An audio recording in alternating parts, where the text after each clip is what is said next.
Loose White dive on it. This is twice now the Celtics have been first to the floor. They try to save with Horford. Unbelievable. Boston first to the floor. So good. Brown fakes, fires up the three. Bang! Tatum dives on the floor. Everybody dives. Jaylen Brown with the flush. Blocked by Porzingis. He's doing it all. Tatum spinning, driving, layup. Got it. Washington drives. Blocked by White. Oh, what a block from Derek White.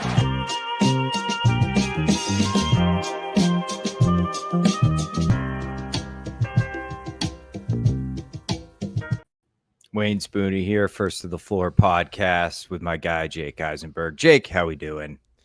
We are good. We are good. I'm on the back end of we have this thing called Dark Mofo every winter down in Tasmania, which is like a citywide festival, which ranges from like family-friendly, like food markets that are really cool, and Hell yeah, all the way to like they have this thing called Night Mass, which is a party that goes from a 10 p.m. start until 4 a.m. And so I'm still recovering from that on Saturday night. That is something that takes multiple days to recover from in my old age for something like that. But we're good. Seeing Jason Tatum laugh on the timeline this morning is bringing back the happy juices into my soul. So we're getting there. That's what we live for, Tatum laughs. Yeah, man, that's amazing. But yeah, it's like the second you turn 30, 2 day hangovers become a thing. It's just, it's immediate. It's brutal. There was a basketball game last night. OKC, comfortable win. Like the final score, I think it ended up being like 16 or something like that. But they were cruising for most of the game within 20. Shea, super dominant game from him. This is more how I expected the series to look, frankly. Yes, this was exactly. I mean, especially this spot here, right? The home team loses game one in crushing fashion. The home team usually comes out and blows the doors off, which was how game two of the Knicks series was going for the Boston Celtics, doing the thing that most teams typically do. But it was interesting though. While it was a comfortable win for the Thunder, they still had a little bit of trouble turning it into like a true beatdown. Like the Pacers, they didn't. It was like the lead was like 6 to 8 points bigger than it was in game one throughout the most of the game, where it made the devil magic not quite fully possible to activate. It was like the Pacers cut it to 12 at one point, whereas game one they were cutting it to 6 or 9, and I think that the Thunder got it above 20 for a brief moment there. But yeah, the biggest lead was 23. The Pacers led for all 3 points early in the game. But yeah, the Thunder cruised. But if you're Indiana, you're getting ready for the biggest game in Pacers history since they won the title in the late 90s. Yeah, I think the Jermaine O'Neal team may have snuck into the conference finals. So yeah, easily the 90. Easily, I think it was 99 finals. Maybe they were in. So yeah, massive Pacers game. Really interesting stat. I was kind of playing around with some stats before we jumped on. The Shea's on-off differential is minus 10. They're 15.9 with him off the court and +5 with him on. And like, if you're the Pacers, I think you think like, well, if we flip that and we start really getting into them and winning those Shea minutes instead of getting obliterated in the non-Shea minutes, we've really got a series here. And like, Wiggins was hitting shots last night. Like that was a really pretty dominant offensive performance from OKC in a lot of ways. And part of that was their defense sparked it. But like, that is just bizarre. And like, if they can't flip the non-Shea minutes, Indy, they might lose at 5, frankly. Like, it's just crazy. They're getting blown out that bad in the non-Shea minutes. Yeah. And honestly, it's been a thing throughout the playoffs. Like, they're better with him off the court. And I think that just it says, now it's good for slander and agenda purposes, of course. Correct. But I think what it really says is the Oklahoma City team is insanely deep, and their talent and depth advantage just shines through so profoundly against other teams' benches. Like, I think that yesterday's game said more about when Halliburton, even though he didn't have an awesome game, said more about Halliburton going to the bench than it did about Shea going to the bench. It's just when Halliburton's not out there, the offense was a disaster. And they just weren't able to generate stuff over and over again. And, I mean, that's going to be the same when that's always been the case with the Jokic minutes as well. So you go back to the second round, it's like, of course, those numbers are going to look worse for Shea because he's kind of matching his minutes with Jokic. Jokic goes to the bench, and all of a sudden it's like this hellacious defense, J-Dub and Chet kind of like running the show. And it's kind of crazy. Like, on top of those numbers, J-Dub and Chet have been offensively crazy and consistent. Like, J-Dub's got a 53% true shooting for the playoffs, was like 5 for 14 last night. Like, he made the right play a lot of the night, got to the free throw line. But you look at the Shea on-offs, Chet and J-Dub also being wildly inconsistent and looking like honestly, the concerns that people had and about the Thunder with Chet and J-Dub being not ready offensively are kind of, that part has been accurate, but it hasn't mattered at all because of how insanely dominant their defense is. And it's just like, you're rolling out 6 all defense level players. It's like, Dort, J-Dub, Chet, Casey Wallace, Hartenstein, Caruso are all legitimate all defense level players. And then the other guys, it's like, okay, well, Shea's still really good, and that brings you to 7, and obviously he's giving you so much on the other end. It's just absurd, and I think that's where that number, what that number actually means.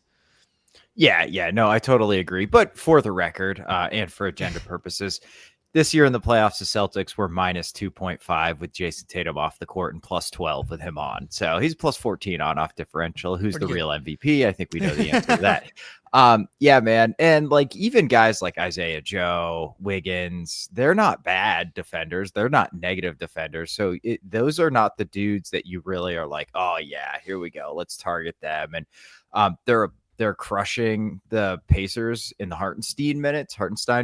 And I think part of that is, again, like, he's playing essentially their backup big minutes and he's going against Thomas Bryant. Like, it's just it's just such a massive, massive talent disparity between Hartenstein, who would maybe be a starter on 22 NBA teams, but he's on this team. So he's not the starter.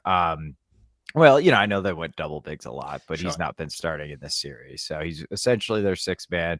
So they're just like, they're really, really freaking good. There's a reason they won 68 games, like, this isn't crazy. It's a credit to Indy that OKC this entire season has been turning 20-point leads into like 35-point blowouts. So I think, like, from a Pacers perspective, you're thinking like, we never let it get totally out of control. And I think that's, if you're looking for positives and essentially a 20-point loss, that's one. And I know you said that off the top, but it's going to be tough, man. I think I'm thinking 6 on this series, dude. I think that's where I'm at.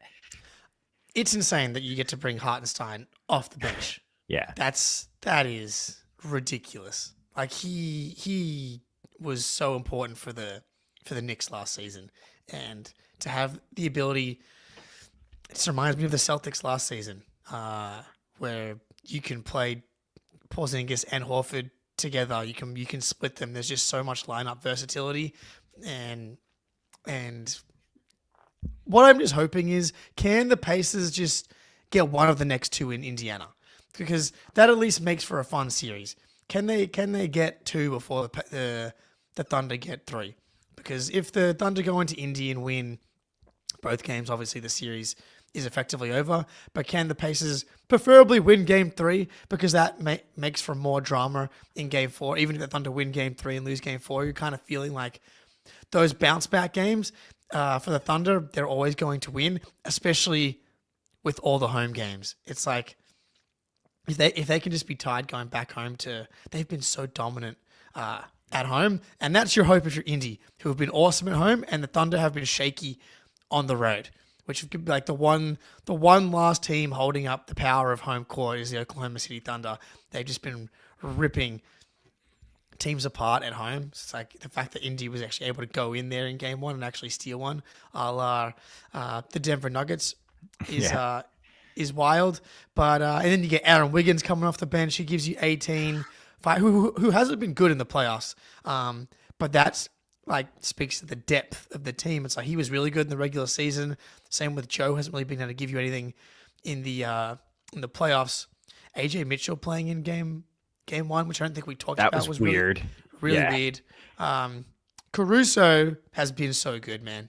Yeah. Like, so we were batting this around in the playback yesterday because I know we talked about like a Peyton Pritchard for Caruso trade back when Caruso was still on the Bulls.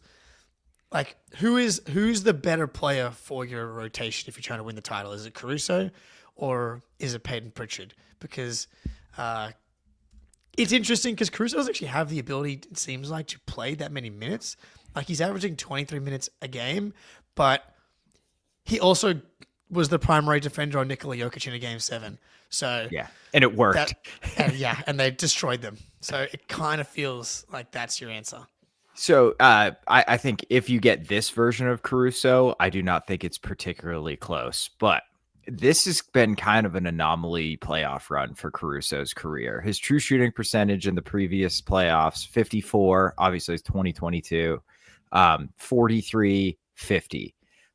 This is really his only real deep playoff run outside of that first bubble run with the Lakers, and that didn't really count anyway. So, like, if you have the version of Caruso who's just absolutely splashing from 42% in the playoffs, like, it's him, and it's him with a bullet, in my opinion, just because of the defensive upside. And like, he doesn't really ever do it on this team because he doesn't totally need to, but he can run like a second side action. Like, he'll drive a closeout and make the right read. And, you know, if he's making his threes, and the defensive upside is just so absurdly ridiculous for him that I think you got to take him over Pritchard. If the question's who do I want over the next 5 years and contracts matter, it's probably Pritchard, but for like the next year or two, I think, what is the Pritchard argument even?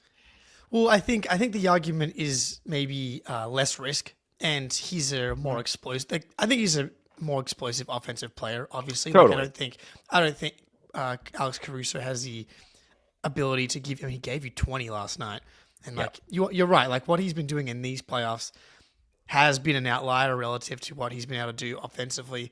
But man, what's his highest? Was that his highest points? Yeah, he's had 20 points twice in these playoffs. But yeah, contract wise, Caruso's making $20 million per year going forward after this season versus Pritchard. So if you're going to do contracts, then I think Peyton Pritchard has a chance. But you're right, Caruso's a really good connector offensively as well, and he's been getting on the offensive boards in this series and generating some really back-breaking possessions for Oklahoma, which Peyton Pritchard does as well. And I'd probably give the edge offensive rebounding-wise to Pritchard. But Caruso just gives you all those winning plays that Peyton Pritchard also gives you. But I think he's the best guard defender in the NBA right now. I think it's like probably with a bullet. Yeah, the benefit for him is that he doesn't play 36 minutes a night too. So, right. And he doesn't have a big offensive load. So compared, well, I mean, like most of the great guard defenders, really, there's not a lot of two-way guards right now that I think about it. Cause like Dork's essentially, Suggs is probably the one I'd point to where it's like, well, he not only runs point and plays 36 minutes a night, he's also an incredible defensive player. But yeah, Caruso's way up there. If it's not him, it's probably Dort, right? Like, and they're on the same team, which is very stupid. Yeah, man, they're really, really damn good. So we our title is Jrue Holiday trades. We should probably jump into that. But do you have any more takeaways before we move on, Jake? The only question, something we were talking about in the Discord as well last night, is like these two teams that are playing in the finals right now are two of the deepest teams in the NBA, and we were talking about, is that like a trend on how team building is going, or is that just this is what these two teams in the finals this year happen to be made up of? Because last season the Celtics won the title and they had 7.5, 8 guys. The year before, the Nuggets were Christian Brown was their 8th man. He played 13 minutes a night in the playoffs. I'm not ready to say this is a trend. Like, you still need the top end talent. The Houston Rockets, one of the deepest teams in the NBA, like so deep that they can't find minutes for guys like the 4th overall pick. Was he 4th? Was he 3rd? Reed Shepherd and Cam Whitmore, summer league legend, can't even get on the court. But glaring need for a true star to actually carry them offensively. So I just don't think it's ever going to be one or the other. JB444. If you're looking for us to be talking about the Spurs rumors, I would recommend the last episode where we spent 40 minutes talking about Jalen to the Spurs. But yeah, that's what it's like. Is that a trend? Is it just these two teams happen to be like they hit on all these picks? You make the SGA trade, and they just happen to be deep. Because I think teams always want to be deep. Right, exactly. Frankly, I think that it will be less of a trend because I think the CBA is going to change things. Like, these two teams are hitting at the exact right time where like a lot of their guys aren't on big contracts. A lot of their or they've locked guys in for sort of cheap money, like Nesmith. So like Chet's not getting paid yet. Jalen Williams is not getting paid yet.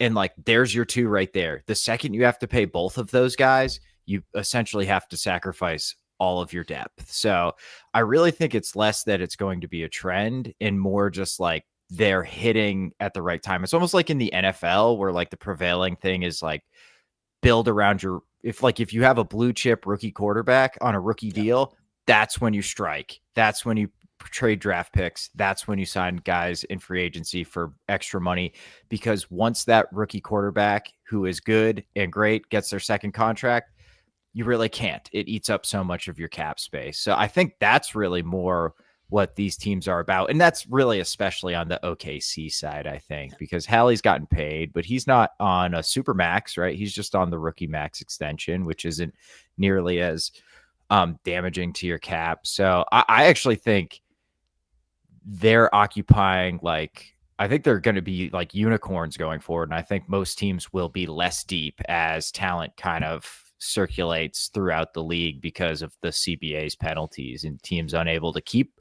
like, Aaron Wiggins is probably not going to be on this team in 2 years, because they're not going to be able to afford to pay him.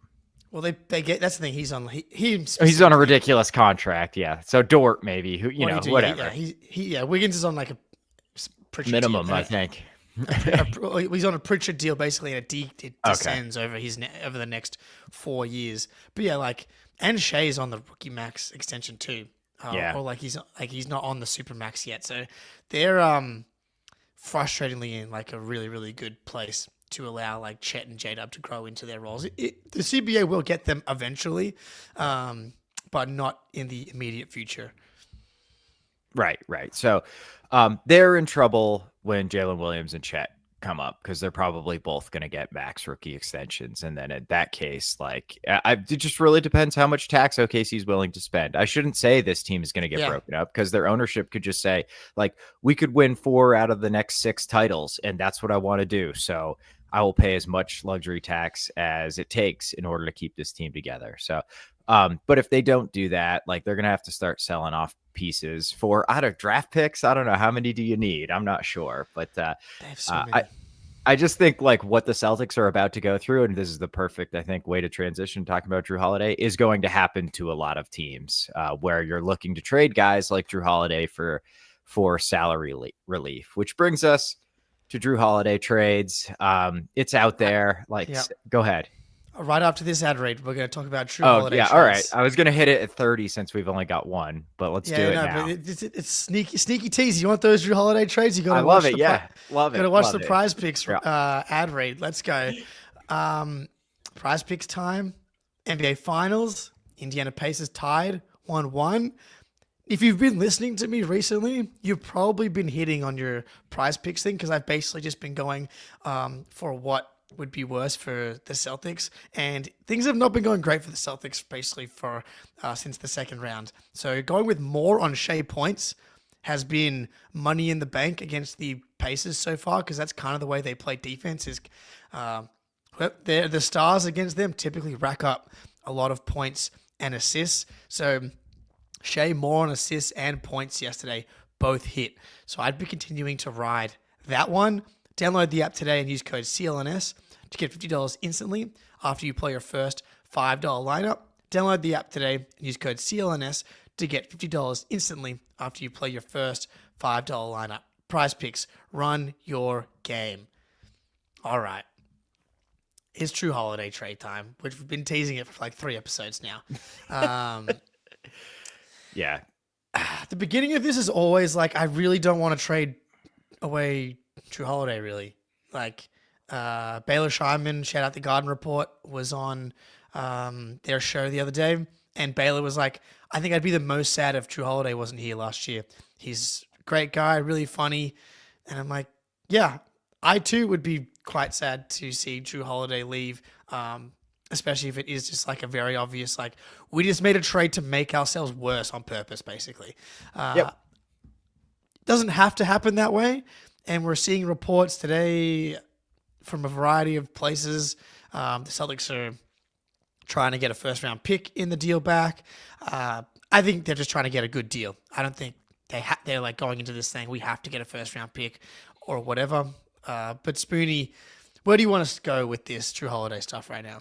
Yeah, so let's kind of table set a little bit first. Essentially, I think what we're looking at here is that, like, if we're trading Jrue Holiday, the point is to at least have a functional way to cut salary.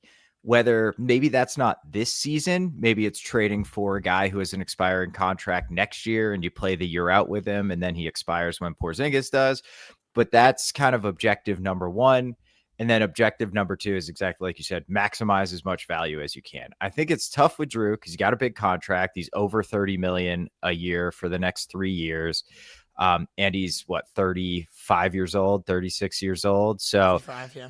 Yeah, I don't know what Jrue's value is, but I tend to think, and I've been pretty firm in my belief, that I think Jrue Holiday has positive trade value. It might not be much positive trade value, but I do not think we will have to give up assets to reduce that cap hit.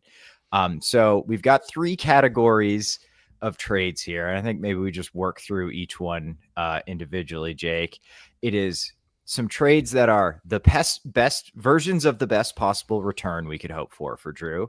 Then what is the worst realistic return? And one of them is very bleak that I put in there. Yeah. And then what is the worst return that would be considered a win? So like, where's the line? Like, this is the bare minimum where we'd be like, all right, that wasn't that bad.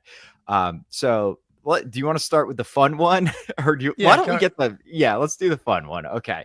So this is my first trade here. And Jrue, 28 and 32. So both our draft picks this year, or, 26 first round, whatever. Essentially a first and a good second for Beef Stew, Simone Fontecchio, and Bobby Clintman, who is like, I know our guy Eric Weiss loved him in the draft. He's second round pick. I don't know how much value they put on him. He's essentially just in there for salary matching. So this does 2 things.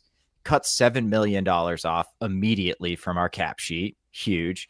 It gets us, I think Beef Stew's like a starting level big man. Maybe he's a little undersized, but he's damn close.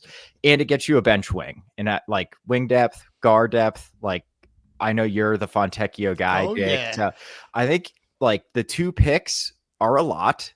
There's a lot of legitimate value there, but Beef Stew is starting level young big, and Fontecchio like a nice wing, and you're saving money. To me, this would be kind of a home run deal. Man, giving up the 2 picks feels like a lot here, but I can understand how you might just have to be in this position when you're making these types of deals to get these teams to be willing to take the contract. I can't believe you got his name wrong again. It's Stu Beef, Spoonie.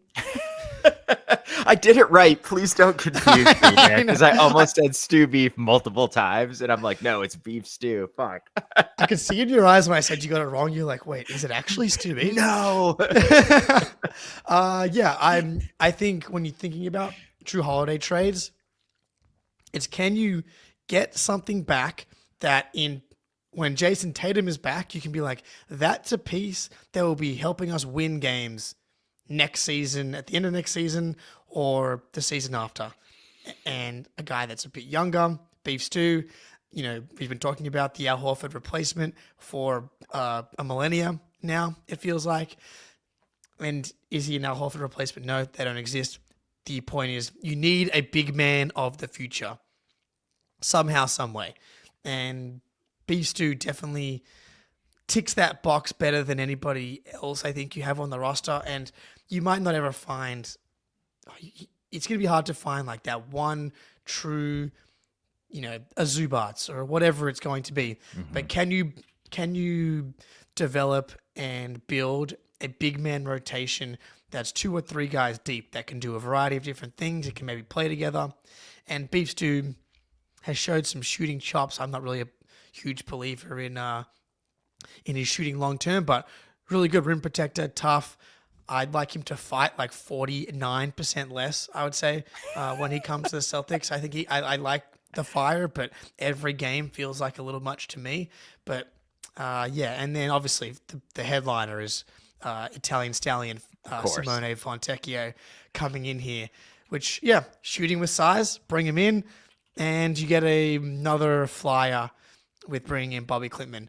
I love it. The 2 picks out the door kind of hurt, but like you don't need the 2 picks if you're getting your big man of the future, and you're also kind of getting a draft pick by getting Bobby Klintman as well.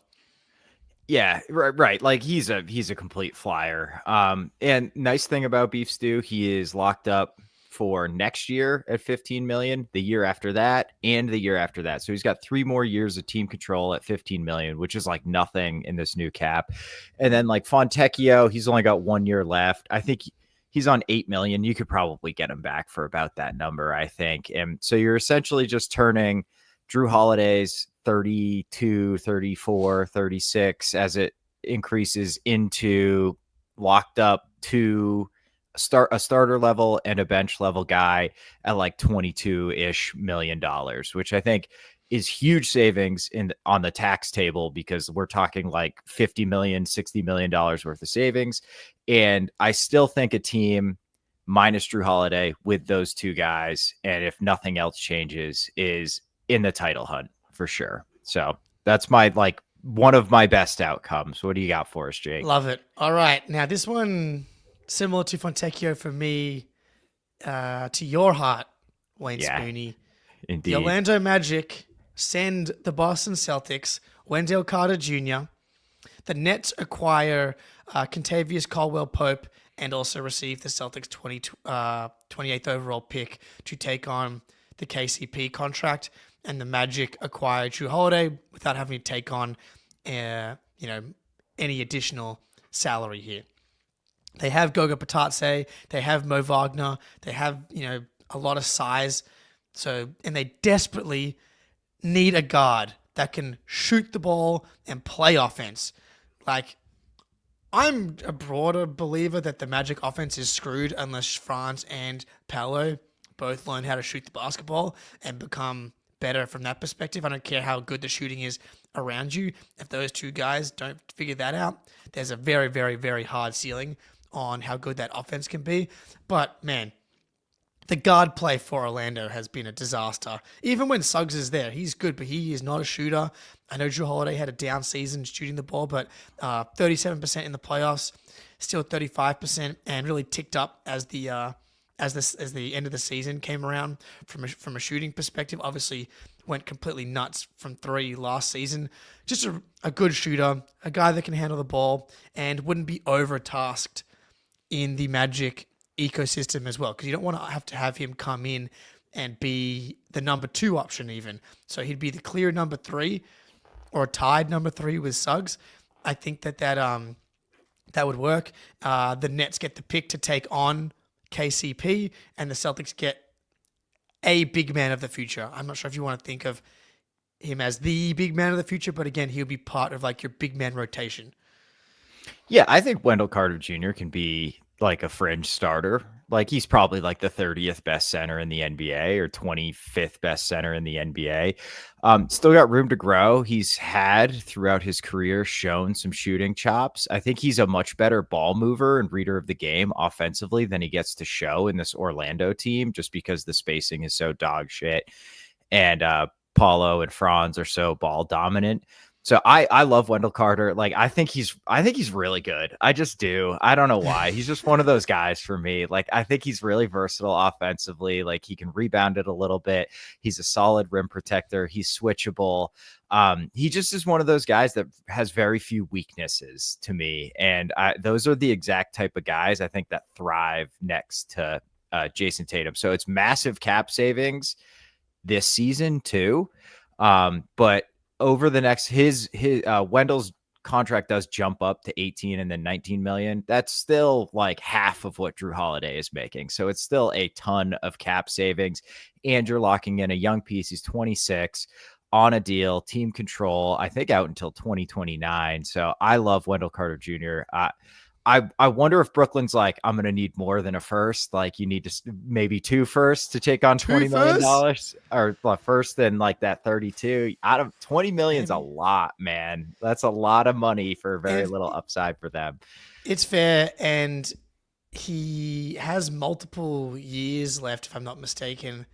So that's like, so would you rather take on KCP, who has, 2 more years left? He has a player option for $21.6 million in 26-27, or would you prefer to take on a $30 million Kristaps Porzingis who expires, right? And you can kind of go from there. It is interesting, probably a fair point. Eric Weiss brings up the injury-prone stuff with Wendell Carter. He played 68 games this previous season, 55, 57, 62 in the previous 4 seasons. So averaging about 60 games a year there, which is a lot more than Kristaps Porzingis. But those injury concerns go all the way back to his rookie year. So that is something that is real as well. So you shouldn't have to give up too much to get that done. It feels like Orlando, if you have to give up another pick, that should come from the Orlando side. But figuring out the picks and the value part of this exercise we're is the hardest fudging thing. it. Yeah, we're fudging it. Yeah, it's just hard to know the value of everybody. All right, I'll throw it back to you. Yeah, please do that. I would love Wendell Carter Jr. And hey, like he played in the playoffs, and I thought he played pretty damn well for the most part against. Didn't even talk about his switching, which was pretty solid. Yeah. No, he's got no weaknesses, and that's what I like about him so much. So, okay, this one I haven't really figured out the picks. So in order to cut a bunch of money, and I really should have screenshotted this stuff, and I'm sorry everyone that I did not have time to. It's essentially the Jrue Holiday to Dallas. We get Gafford and then PJ Washington to a third team, and that team gives something to Dallas. So we cut I think it's like $15 million or $14 million in salary. It's basically just a straight swap. Jrue for Gafford. We turn him into, I think, a starting level center. I believe he's still only 26 years old. He's a pure rim roller, rim protector, rebounder. That's all you need next to Jason Tatum and Jaylen Brown. So you reduce the age profile, you save a metric ton of money, and you unfortunately have to watch PJ Washington flutter by away from me again to a third team. But if we take PJ, one, I think we have to give up more assets, and 2, it essentially cancels out Jrue's contract, so you don't save any money. So there's not really any point to doing it if that's one of the objectives. So essentially Jrue for Gafford, we make the money work with PJ Washington. Yeah, and of these guys, he's my favorite big man. I like him more than Wendell. I like him more than Beef Stew. I love his athletic pop. Yeah. It's like it's shades of Robert Williams in the pick and roll. Like obviously he's not the same passer. He's not the same defender at all as Rob, just because peak Rob. I mean, he's basically just a mythical creature at this point, sadly. Yeah. But Gafford's a good drop coverage, rim protecting big, and that can just be totally fine in the playoffs, right? As long as you got guys around them to get over screens and bother the ball handler. Really good rebounder. Just like very straightforward guy that can play pick and roll with Jason Tatum and help him defend and help Jason Tatum rebound the fucking basketball, which he's going to need help with and should have had help with before this. But yeah, I like that one. I will. This is like the same vein, so I'll throw this one out here as well. So we get Gafford, and we got to get my boy Fontecchio. This is a 3-team trade for those that are listening between the Celtics, the Pistons, and the Mavs. We get Daniel Gafford, we just talked about, Fontecchio, and Max Prosper is really just to make the money work. The Mavs get Jrue Holiday. This saves us $6.7 million. And the Pistons acquire Klay Thompson, which is kind of like the less risky and less expensive version of kind of getting a Jrue Holiday. I know they're different like wise, but someone that can really shoot the ball outside of Cade and can do a little second action stuff. Essentially, to me, for the Pistons, that would be an upgrade on Malik Beasley and an upgrade on Tim Hardaway Jr. Even in Clay's advanced age, it's only $16 million. Malik Beasley turns into a pumpkin every time he gets into the playoffs. Klay Thompson's not going to be scared of the bright lights. And the dude just rolls out of bed every year and shoots 39 to 40% from three. Yep. Did it again last season. Better defender still at his age than Malik Beasley and Tim Hardaway Jr.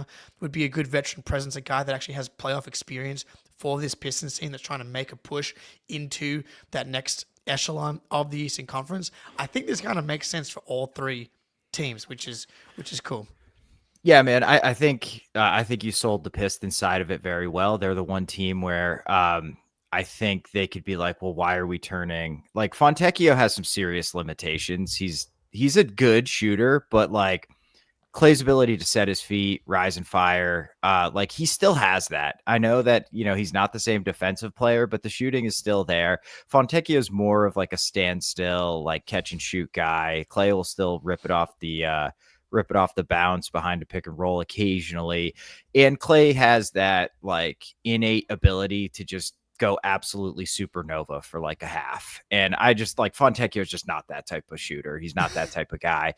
So I think it's a pretty clear upgrade for them. They take on a little extra money, but like Pistons are ready to win now and their cap sheet is really clean. Like that's the exact type of deal where like we're upgrading the Fontecchio spot for basically nothing. I mean, right? So I think it's a great trade for the Pistons. I think it makes sense for everybody involved. Be interested to know what Dallas values Max Prosper. It seems like not at all because he doesn't play at all. I just know, like, I think Brad really liked him in the draft, so I could see that being a little extra. Hey, let's see what he looks like in our system. But yeah, like Gafford just makes so much sense for us too, man. So I think that would be a home run getting Gafford and Fontecchio for Jrue, even if it costs like that number 32 pick. I'd be willing to do that. Yep, I think that is some of my finest trade machine work. I think that's excellent. That's my favorite so far. I got to get Brad on the phone to get that one through. I have one more in the best possible return range. Let's do it.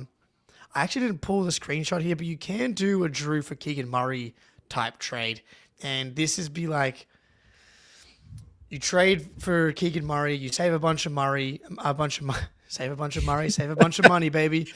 And then you can extend him. So it's like, can you duck under the aprons and then extend him at a $25, $27 million number? It's hard to know what Keegan Murray's value is going to be. Is he going to be a guy that commands 39, 38, $40 million?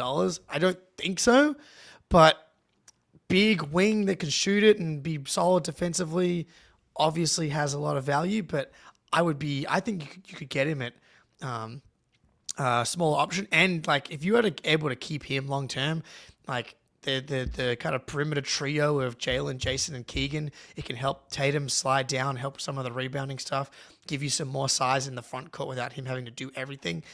Seems like kind of pie in the sky stuff, but I thought I'd throw that one out there. Yeah. I guess, do you have to take back Monk in that deal, or do you have to take back?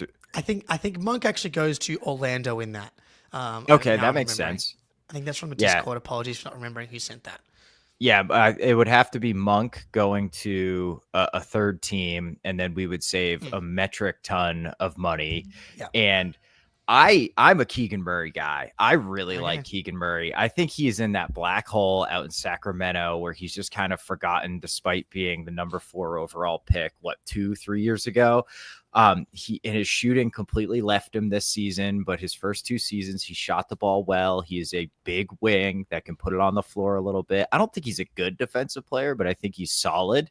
And I think if he was in the Celtics defensive ecosystem, I bet he could be good. And if he wasn't playing next to Domantas Sabonis for 90% of his minutes, this would be a home run. This is probably my favorite one insofar as what is the best return from a ceiling and long-term perspective? Because Murray's really young. He's still got a ton of room to grow. And yeah, I wonder, I would say 20, maybe 4 for 110, 27 a year, something like that for him. I don't think it would be crazy. And you save all that money short term. And essentially you just replace KP's salary slot. You let KP expire, and then you extend Murray to a similar number. And is he Eric Weiss? He's a very good defender. I've watched the Kings here and there. He's never jumped out to me either direction. So, and again, I think he'd be awesome defensively on the Celtics. He gets to guard their 3rd worst perimeter player on the Celtics. So he'd dominant. So I think that'd be an incredible deal. Yeah. All right. Should we yeah. Let's move on quick. So essentially that was really fun. This is about to be not fun, but we can move on pretty quick. This is the worst realistic return, is essentially we dump Jrue into Brooklyn's cap space and take back Dariq Whitehead, because he's essentially the only guy on their roster that we can take once the league year turns over. Claxton makes too much money. So the return here is we give up a 1st-round pick in Jrue Holiday to save a bunch of money, and that would really suck, but it is a possible outcome of what happens here. What's also unfortunate about this scenario is that probably indicates that we weren't able to dump Kristaps Porzingis as well. And so we've actually had to attach money to get rid of Jrue. And we're keeping Kristaps, which, who knows? The keeping Kristaps thing, I don't really want it to happen, but there's a universe where he comes back and is just good, and we're able to move him later, or we extend him on a cheap contract and he ends up actually not having the plague every 2 to 3 weeks. But yeah, I mean, this deal, Jrue in a 1st for Whitehead. Yeah, we've just made our team so much worse on purpose. It's like we're beating the Sacramento Kings. They do trades on purpose, but they actually make their team worse. Granted, they're trying to make their team better. This would just be this is making our team worse as well. Yeah, I understand they can look. We know they can waive and stretch KP, but it's a rare thing that happens. And you're gonna have someone on your books for $10 million for 3 more seasons. That's just sitting there. Could happen. It doesn't happen that often with those bigger contracts, but it is an option if it's a complete mandate to get under the aprons. I've got one for you here. Jrue Holiday to the Clippers for a Bogey Bogdanovic. Actually, that's a good one. For a Bogdanovic, Chris Dunn, and Drew Eubanks, saving the Celtics $6 million. Clippers get Jrue Holiday. Bogdanovic is 32, 33. I do it's cool that Chris Dunn has turned himself into a rotation player and was a starter for the Clippers in the playoffs, but still a black hole really offensively. Yeah, I mean, you're just essentially just taking on Bogdanovic, who looked kind of washed for this past season, and you're getting Eubanks, who is just salary filler, and you're kind of hoping that Chris Dunn stays around long term as your 3rd or 4th guard and a nice defensive option. Yeah, and Bogey, you think about him, he has not been in the NBA super, super long. I think he came over when he was 26. He's 33 already. He's 2 years younger than Jrue. So, in my brain, when I think about Bogdan Bogdanovic, I think good player, like really electric Same. scorer. He is on his way out of he's not going to be out of the NBA next year, but he's on, I think, a pretty steady decline. And I'm not sure he's a guy that's going to age super well because he's always been poor defensively. So I think there's a world where he's nearly unplayable defensively sooner than later. And I do not think that's going to happen to Jrue Holiday. So yeah, this is like, for worst return, this is certainly a better return than my trade. Yes. But like, we're going to be a considerably worse team after this deal. Yeah. And so like, that sucks pretty bad. So like, it is what it is, man, but that's kind of the reality we're in. And like Chris Dunn, they put him in the middle against zones, and he sometimes makes the right play and sometimes the shot's going, and he's a good defensive player. So like, hey, he can be your fourth guard. See you, Jrue. See you, Jrue. Yeah, we just basically got like the $5 million version of Jrue Holiday. The $5 million version just can't shoot and probably can't guard Karl Anthony Towns in the post. But Chris Dunn is legitimately one of the best guard defenders in the NBA. That's a real thing. And for like regular season purposes, he would be very valuable. He was really valuable for the Clippers this season as well. And so that would be like the one thing you hold on to there is like, okay, can we sign him to another 3 for 15 or 2 for 10 player option or team option after that? Like, that's what I'm trying to achieve if you're Brad Stevens here, right? Like, obviously you want to get the Gaffets and stuff that we talked about, but it's like, can you get one piece that you're like, okay, this guy will be helpful when Jason Tatum comes back next season? That feels like the goal to me. Plus, obviously, shedding salary. This is the other version of that deal. You get Derek Jones Jr. instead of Chris Dunn. He's just a slightly better version of Chris Dunn, and you save $6.4 million again.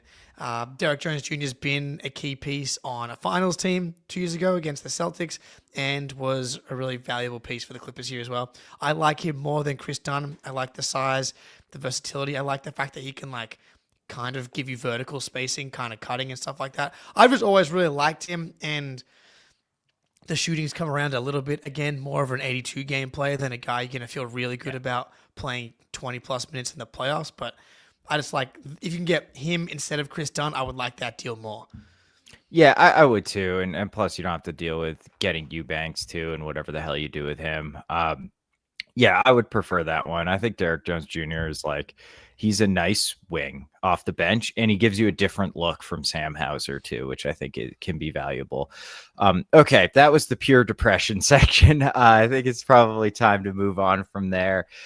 So we've got 3 trades here. What is the worst return that would be considered a win? So, okay, my first, I wasn't really sure how to make this functional, but here's kind of the bones of the trade.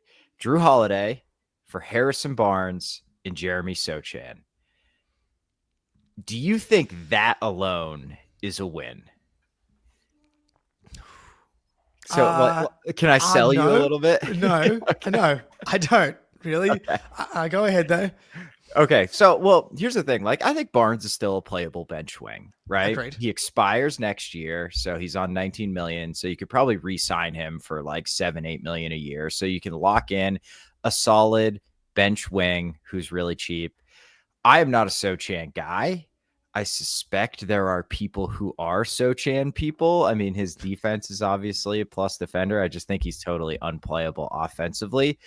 So what I was noodling around is this trade, but we give up 28 and 32, get Barnes and Sochan and the 14th overall pick, because the Spurs also have the 14th overall pick. So we use it as a means like, okay, we get like a flyer on Sochan, we get a bench wing for cheap, we save a bunch of money, and we move up to 14.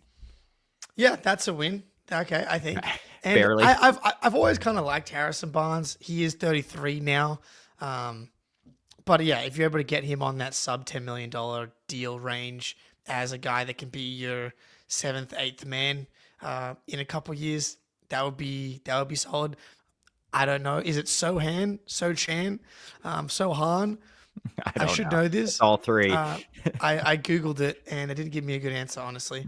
But yeah, I'm not a big fan, to be honest. I don't really get what he is, like what the idea of him is long term. Like, he's a kind of a do-it-all. He's like Sean Marion, but like the homeless man's version in my head. Yeah. But, seems like a good guy. Does he? Anyway, when I watch the prize there is the 14th overall pick. Yeah. And there's a lot of guys I like Thomas Sorber. Thomas Sorber is going to be there at 14. He's a guy I could see being like a starting big man in the NBA for a very long time. I think you have to really love who you think you can get at 14. Maybe it's Coward, who people are huge fans of, huge 3-point shooting wing, who's a solid defensive player. So there's some names at 14 that I think would make it worth it. But yeah, I think there's some people who are Jeremy So fans that would be like, hell yeah, man, we should try and steal him. Yeah. Yeah. I'm not one. I'm sure I would become one as soon as we traded for him. Totally. Like, you see this defense? Dude, look at his hair. It's green. So would you say the Derek Jones Jr. version of the Clippers trade would fall into it's a win category or no? I don't. It's close. What if you got a top 10 protected 2030 Clippers pick? I think any pick coming back in that, any first, I would consider that a win. Even if I don't know what the Clippers have for seconds, but if they have like a Charlotte second in 2027 or something, and we got that, I would consider that a win. Like, it just feels a little light it just feels like there's probably something better out there than Derek Jones Jr. straight up for Jrue, which is essentially what that trade is, right? Because Bogey's not in the long-term plans. Correct. You'd probably be looking to flip Bogey to someone else as well. Brooklyn. Yeah. So this one I wanted to jump into because we touched on it very briefly in the Danger Cart episode. Who laughed? He was not a fan. Jrue Holiday for DeMar DeRozan, just straight up. DeMar only has one more year on his contract after this. Saves you $7.7 million. This is just like you're getting I think DeMar DeRozan's underrated again, and when you think about where he's been now for the past 3 years, it's like the Kings, who just copy and pasted the Bulls. Again, on purpose, they do these things. The Bulls, where they just had De'Aaron Fox and Tyrese Halliburton, and through their own volition, now have DeMar DeRozan and Zach LaVine instead. Obviously, Sabonis is in there as well, right? He's a good player, good playmaker forward, doesn't fit into the shoot a lot of threes thing. I'm kind of on that. It would be good for the Celtics to learn how to play a little bit differently at times. I don't know. It's a weird one, but there's like a version of the team that I can see kind of working. He's a good playmaker at the forward position, good at the end of games. I kind of just hooper pilled myself on this one. You have, very much so. Okay. So DeRozan averaged not like he shot 48% from the floor and averaged 22 a game, 4.5 assists. I don't know if DeRozan makes sense next to the both Jays. I worry about him defensively. That said, DeRozan's good, man. But he just kind of DeRozanizes your offense. Like, he kind of hijacks the offense in a lot of ways. And I'm not sure how well that fits. But from a pure talent in, talent out standpoint, it's probably a slight downgrade. I don't know, man. Like, it's pretty even, right? Jrue, I think, fits onto winning teams easier, but like bench units with DeRozan, just be like, go nuts, buddy. Roll the ball out. You can take 5 shots in a row and some second year player is guarding you like Cook. That would be legitimately valuable.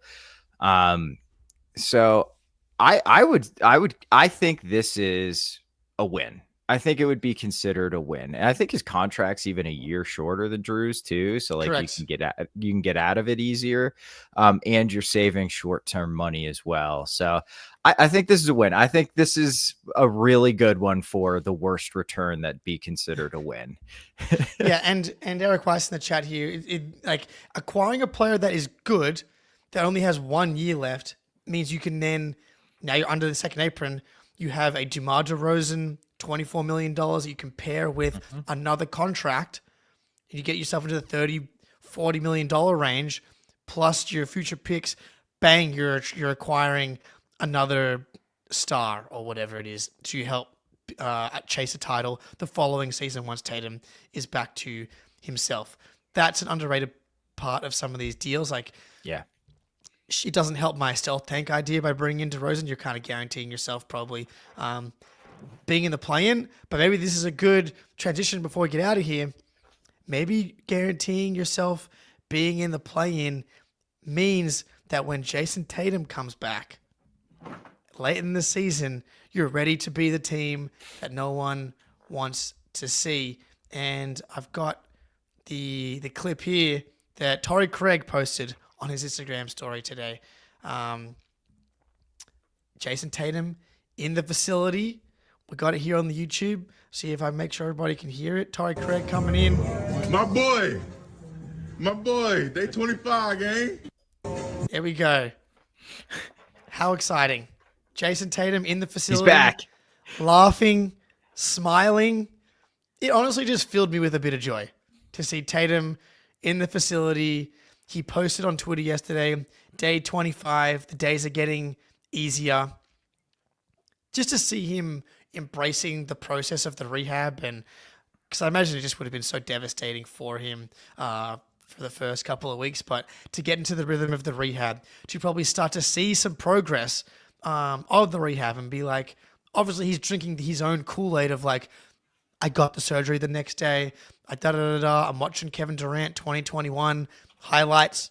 So DeRozan helps you. I mean, in the East, man, if the world is like, you trade away, you dump Kristaps, you trade Jrue for DeRozan, you re-sign Luke, you re-sign Horford on the minimum, and it's Derek, Jalen, DeRozan, Cornette, and Peyton Pritchard as your 5, Sam Hauser and Al Horford coming off the bench. That's probably a 6 or a 7 seed in the East. It just is. Baylor. How could you forget Baylor? Apologies. Jordan Walsh, breakout season. So like that's real. It's exciting. Yeah, like there's certainly a world where Tatum comes back in like March, looks a little rough, and then has like 3 games to end the season where he starts to look back and people are like, oh damn, they're playing the Knicks in round 1. Like, let's see. Yeah, it's great to see Tatum back. It's great to see him healthy. Like, and there's no doubt in my mind he's going to attack rehab like we've never seen anyone rehab before. So I kind of do hope he comes back in like that March to April zone, not even for the playoffs, just to like get the first couple of games out of the way. And then he gets another kind of like full off season to really get back to 100%. So come back soon, big dog. DeMar will be keeping your role warm for you when you get back. Well, I talked about how, who did I say was the homeless version of someone earlier? Oh yeah. Sohan's like Fan is the homeless version of Sean Marion. DeMar DeRozan is kind of the homeless version of Jason Tatum. Yeah.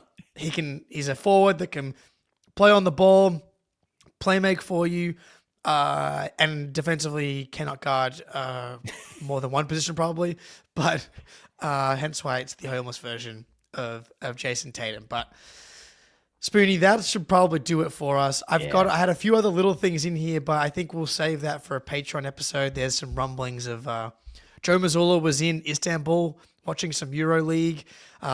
There was some Darius Garland news today that we're going to dive into injury-wise.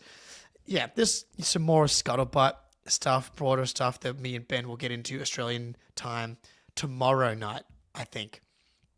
Yeah, sweet. I like Nigel Hayes Davis at Wisconsin. Oh, Say tease. that. I liked him. We flirted with him a few years Yeah. back. There was reporting that I think we had did. brought him in for a workout. So that was 2021. Look Yeah. at that. So Brad, man, he's got a long eye. Might have been Danny 2021. No, I guess it was Brad. But either way, yeah, check out the Patreon. I'm gonna do a prospect, I think, breakdown sometime this week too during a lunchtime. So all right, we should probably wrap it up there, Jake. Yeah, brother. All right. It's been a pleasure. Next time. Go. Peace.